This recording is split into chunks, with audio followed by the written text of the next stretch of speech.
Woo! Thank you. How you doing, WPA? It's time to get your recap from the front row. I'm Johnathan T. Rokford, and we had a crazy night last night. Let's get into it.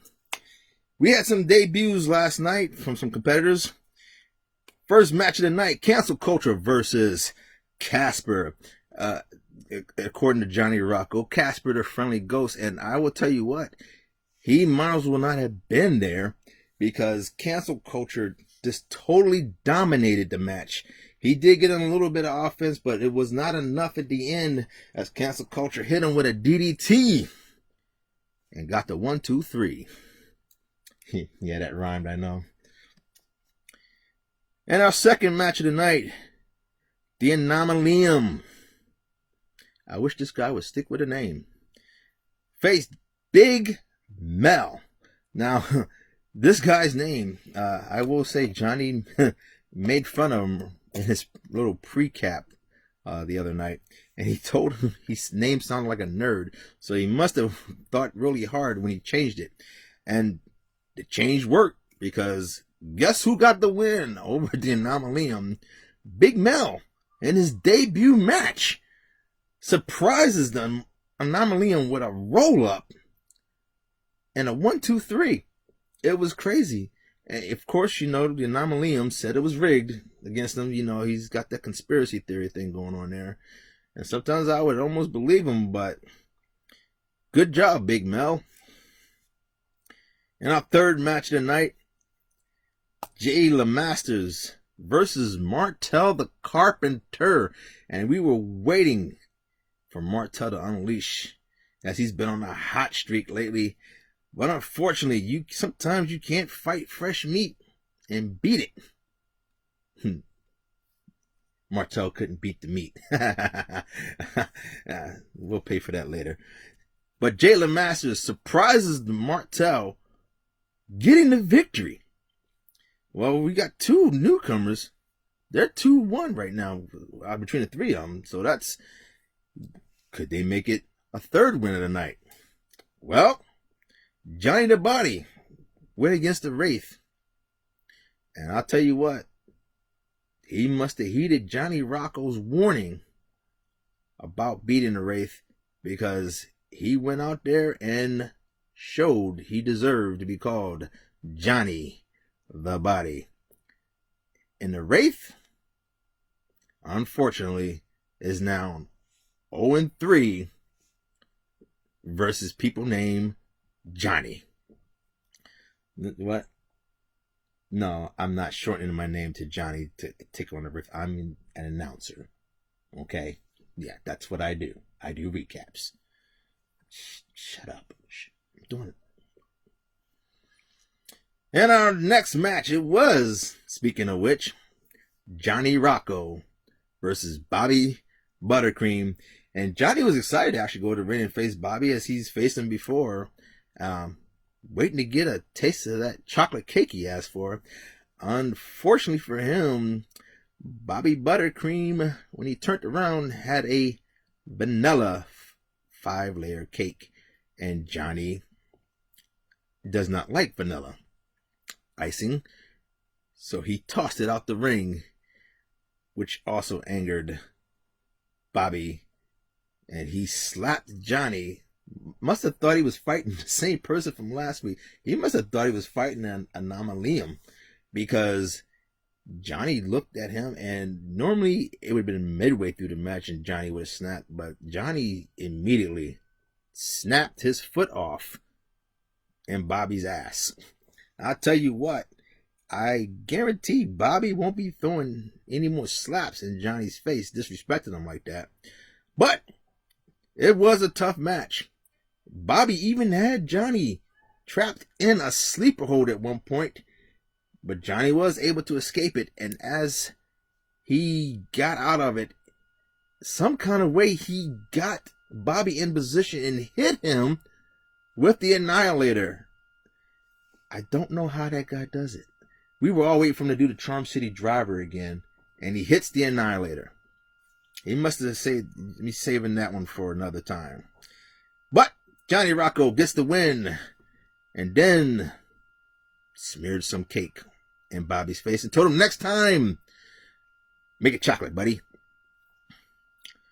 And our next match, Darkstalker versus Bobby Blaze, and I'm going to tell you what, they lit that ring on fire. Those two went at it, and we were all expecting a repeat of last week where Captain Chaos and Darkstalker got counted out.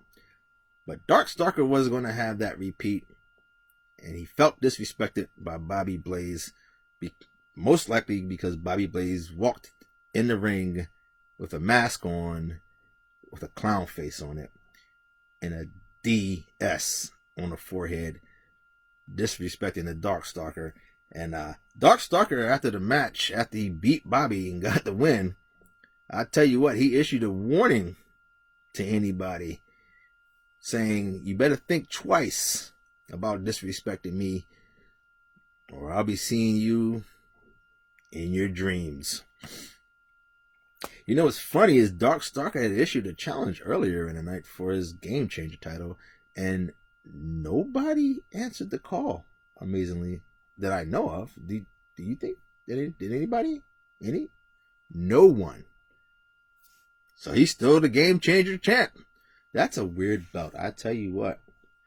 Yeah, if you ever get challenged for that belt, I'm telling you, it could be a fun adventure. I think the best match probably was Johnny Rocco versus Ark.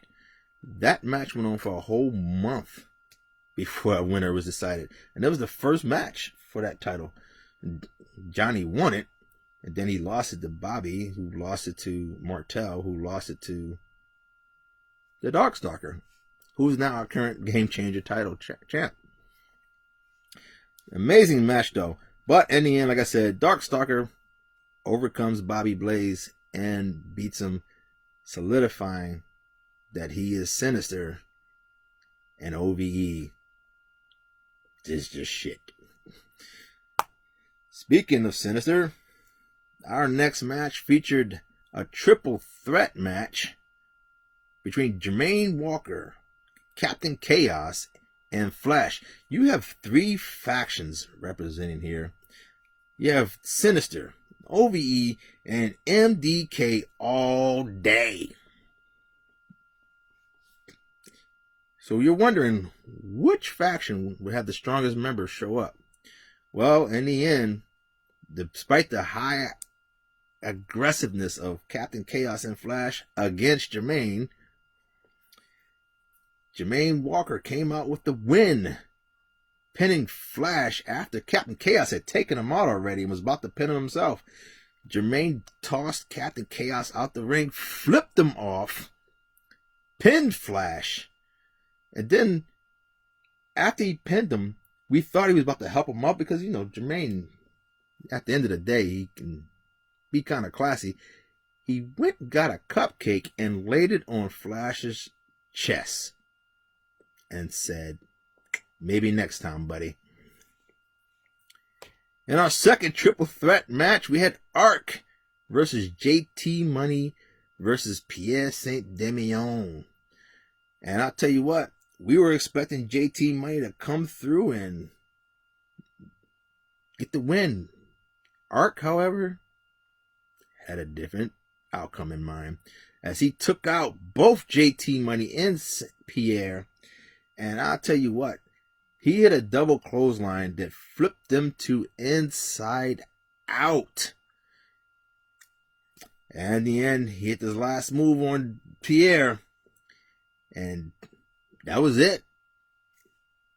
Ark gets the win. And our next match, we had tag team action, and I'll tell you what, they couldn't wait. This was supposed to be the main event, but they didn't want to wait. We had the champs, Enforcer, and Money versus their challengers, the Professor and Primetime. And I'm telling you what, if this is any indication how Sunday's going to go, it's going to be brutal. The Enforcer and Money got the early advantage, but Thomas and Primetime would not give up But in the end, Money hit the kill shot on prime time.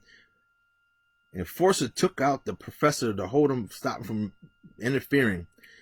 1, 2, 3, match over. Crowd's going crazy. And and then I swear to God, I'd never seen this before. Money went to the ring and he had a bag there and he pulled out a box of Lucky Charms and poured it over top of the professor and prime time. I tell you what, you could hear Johnny Rocco just laughing. He almost choked on his popcorn. It was so funny. I tell you what, no surrender, no takeover. This is going to be a hot match between those four. You're going to have Money versus the professor and prime time versus the enforcer. I'm telling you, them two going to be out for revenge. It's going to be one hell of a match. It's going to probably be the matches are probably going to be matches of the night. They're going to be tied, I think. Our last match saw the Beast versus the Resistance. The Beast coming fresh off retaining his title last week. Looked to take on his challenger, his new threat, the Resistance. And it was going to be tough. It lived up to what we thought it was going to be. But the Beast, once again, unleashed a nice flurry of moves. Resistance looked confused at times as what he was doing, because the moves he wasn't exactly doing on him. He was just doing some moves. But that confusion was enough to distract the Resistance. And the Beast laid him out and pinned him for the 1, 2, 3. And then issued a open challenge of all things. Has he never watched? You don't issue an open challenge. He issued an open challenge to anyone. Now I want to make sure I said this right. Anyone dumb enough to challenge him. And no surrender, no takeover. Open challenge. Folks, I don't know if our bookers are going to let that happen. I hope they do, because that opens the door for one lucky individual to take on the Beast. Well, actually, probably unlucky the way he's on a roll, because he is now 4-0. And the last time we saw this, it was with Money. Could he be going for Money's undefeated streak? 4 more to go. Let's see if he can do it. Well, folks, as always, I'm Johnathan T. Rokford. And once again, don't forget, if you're ever watching a podcast, make sure you catch it either podcast or streaming. Watch The Fifth Side of the Ring. And go look at Toy Buster. Fuck you.